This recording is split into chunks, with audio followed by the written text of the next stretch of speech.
के हो नेताज्यू, आजकल चुनाव हारिसकेपछि त गाउँमा छिर्दै छिर्नुहुन्न। हामीहरूसँग भेट भए पनि पुरा मुख गराएर हिँड्नुहुन्छ त के हो पारा? अब तिमीहरू के आश थियो के अरे? मेरो आफ्नो भन्ने तिमी नै थियौ। मानो मेरो खाउ जितायो हरकोलाई। अब तिमीहरूलाई पनि कुनै दिन समस्या पर्ला नि, त्यसपछि जाने छु मैले पनि। अरे नेताज्यू, किन चिन्ता मान्नुहुन्छ? 5 वर्षको कुरा त हो, त धैर्य धारण गर्नु न। विकास भएन भने फेरि तपाईँलाई जिताउला। खै अब त मलाई त विश्वास लाग्दै छोड्यो है। बरु भन गाउँलेहरू, मलाई अचानक किन बोलाएको? अरे नेताज्यू, 2-4 दिन भयो बत्ती बाल्ने बित्तिकै त्यो अर्कै त्यो पखेटामा किरा आउनु लाग्यो क्या। यसो केही उपाय छैन तपाईँसँग? हो ठिक्क भयो, किडा रे किडा। तेरा घरमा त भान्सा कुरामा किडा आउनु पर्ने, भात खाने थालमा पनि किडा आउनु पर्ने, जताततै किडा आउने। यो कसले गर्दा भएको? बालेन सरकार।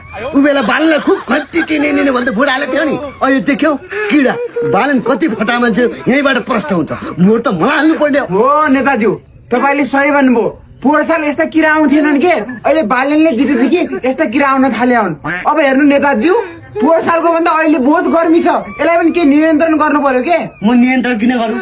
भोटका लागि घन्टी टिने मलाई हाल्न सकिन। अहिले साउदीको गर्मी आउँदैछ, तिमीलाई के त बालेन साहब विदेशी दलाल छ भन्ने कुरा राम्रोसँग प्रश्न थाहा थिएन? 10 चोटि हुने बालेन साहब विदेशी दलाल हो, त्यसले गर्मी उम्स के ल्याउँछ भनेको।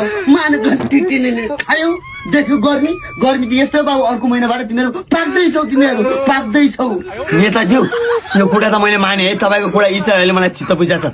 तर नेताज्यू, आजकल मेरी बुढी बहुत मसँग सन्किन्छ, बोलाउँदाखेरि राम्रोसँग बोल्दिन, ठुम पर्छ पुरा। ए बुढी भन्दाखेरि पनि गरेर हिँड्छ। नेताज्यू, के भएको यो? मेरो बुढीलाई सम्झाइदिनु पर्यो। ठुमठुम होइन, तँलाई त बन्चोर हान्नु पर्यो तेरो जोइले। बालेन शाह इफेक्ट। बालेन शाह बोल्छ बोल्दैन, त्यस्तै तेरो जोइ पनि विदेशी दलाल भइसक्यो। तपाईँको छोरालाई पुरै फिल्डमा पुरै चक्कु घुसाएर पुरै काटेर पुरै खुन भएको छ यार। के अरे? पक्का पनि यो बालेन शाहको आफ्नो मान्छे हुनुपर्छ। घन्टी टिनेले मेरो मान्छे मारिदियो।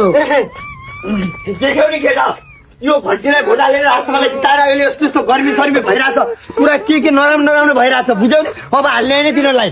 नेताज्यू, रगत बाटे। पक्कै नि यो घन्टीका मान्छे मारे। हाम्रो गाउँमा कति छ नि यो घन्टी बाटेको, सब पत्ता लगाऊ।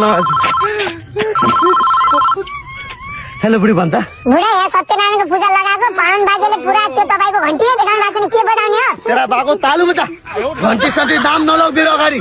कि यो 3 बजा कि 6 बजा, नत्र यो पूजा सुधा पनि क्यान्सल गर्दै।